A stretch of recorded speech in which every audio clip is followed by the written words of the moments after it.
couple more double doors. I'll show you the redstone for that. And so this is where I think it'll be. I'll turn this into grass, and I'll have a bunch of underwater trees and grass and shit, and I'll set up some sort of animal harvesting thing. That might be kind of cool. Alright, so let's get out of here. I'll show you the redstone. I spaced those out enough so you can just keep on running and don't have to worry about hitting into them. So this is the cart redstone for the cart station.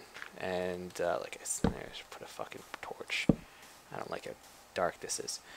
But the narcotic videos, they show you how to build that very well. That's how I did it.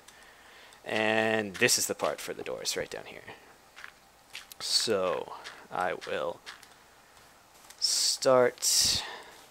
This isn't as ideal as it could be. I had some space restrictions that kind of screwed me around. And also the problem with water being everywhere. I can't tell you the amount of times that I hit something and water came in and washed all of this away. But this is the 2 pressure plates for the one side. And this is the 2 pressure plates for the other side. And these are the torches that open the doors. As you see, they're staggered. They always have to be staggered for double doors. For some reason, if they're both the same, then one will be open and one will be closed. So they need to be staggered if you want them to both be open or both be closed. And that's just the case of a simple inverter right there. And it's pretty much identical on both sides. This is a little bit different than this just because of space restrictions with everything running into each other. So this side goes for the one door. This side goes for the other door. It goes down to another one of those, whatever the hell they're called, that toggles once for every 2 inputs, which is what happens when you run over a pressure plate. And this side, this is for the doors, and the other side is the exact same thing. It's just 2 of the same thing that link into this, so that you've got one output that goes to the one door, and on the other side of the room, it is identical again. So you've got that 2 of this style of latch, whatever the hell it's called, and they link up and they go this way. Got a little extender there, and to the doors, and that's how you do it. It's a lot of redstone and a lot of space, but it's not really that complex. And once again, I can do a better tutorial on that if anyone wants a tutorial on it. Now I gotta figure out how the hell to get out of here. There we go. So let's get up and be on our way. Yeah, this one, there's nothing too fancy in this station. That cart's got no backstop. It's just staggered enough that it doesn't go into the other track. That way you don't have to worry about the cart slowing down on the backstop or bumping into it. Sometimes that'll happen.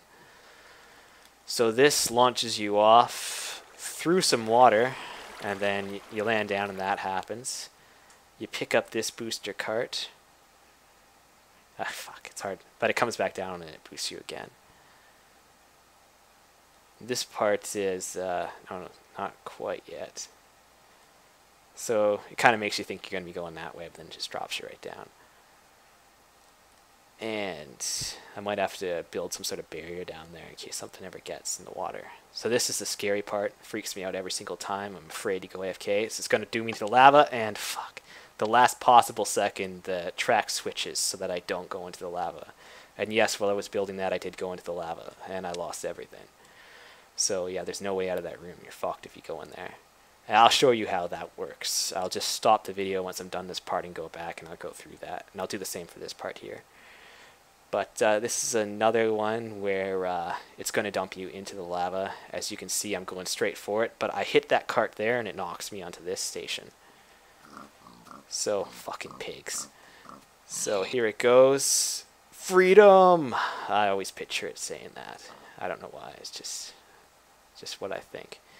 So it comes and it picks you up on its way back. And now you're on the same cart, track that this was on. And with you in it, it's enough for this to go up this way. If you're not in it, it won't go all the way. And there's a stone pressure plate there that makes you go the right way. So that is that. And I will probably stop the video once I get back to the station here. I'll show you how it works again really quick. So here I am, I'm on it, I run off, and there's a little bit of a delay. You just listen for the switch. There we go. When it happens again, it drops down. You don't have to be really quick. I mean, there's enough time that you can be staring at this for a while before it loads another cart. So I also said I was going to show you what the death button is. I forgot about that. Oh, fuck, I turned it back on again. So yeah, going back that way is not the right way to do it. I just doubled up carts up there, which is the reason the death button exists. So this is the door you want to take if you don't want to turn it on. That's, once again, not ideal. I can make this a little bit better. But what just happened is it loaded another cart on top of the booster that was already there. So now there's 2 carts in the booster area. And if you die, that's what's going to happen. If you start here and you're going to hit that button again, and it's going to load another one there instead of loading it onto the departures, which is where you want it. So you hit this, and it just it drops the cart onto the departures instead of doubling it up into the booster section. And I'll fix that, and I'll stop the video here, and I will show you how that other stuff works. Okay, so I'm going to do this side first because I just ran back. So what happens is your cart comes down. This is enough for it to hit it and always get a line this way. You don't have to worry about dropping in the lava. It won't happen. At least I don't think so. I've done it enough times and it's been okay. But so it gets you onto this way. So what happens is this keeps on going down because it gets boosted as you knock off it, and then you boost this yourself. And as you saw, you go down here and get caught. Well, this one keeps on going. Something's dying down there. I love it. So that boosts it up most of the way. Like I said, if someone's not in the cart, it can't make it all the way up here. But this is where the cart that you hit comes, and they join up. And this drops down here initially, and it's on its way down while this is on its way up, and this one catches it, and they both come up together. So now they're both coming up side by side. This one goes up around, and it does its flying thing where it goes flying off for you. Whereas this one keeps on coming up this way. It's a stone pressure plate here, so when it's just the empty cart, nothing happens. This just boosts it past the plate so it doesn't get screwed up. And as you can see in its default state, when the thing isn't hit, it goes this way. There's another booster cart, and get back up there. This just goes straight down, and it drops to where the starting position. So they kind of exchange. And there it is. So it drops right back down there for you. And then, as you saw before, the cart that goes flying off that ledge, it comes down and it picks you up, and it brings you around this way. And when you come up this way, you press the plate, and there's enough of a delay between. There isn't any fancy redstone there. It's just normal redstone. You're going fast enough that you catch that in time. And then you go around back to the station, and that's kind of how that works. So now I'll probably just stop it again, and I'll run over to that other place real quick.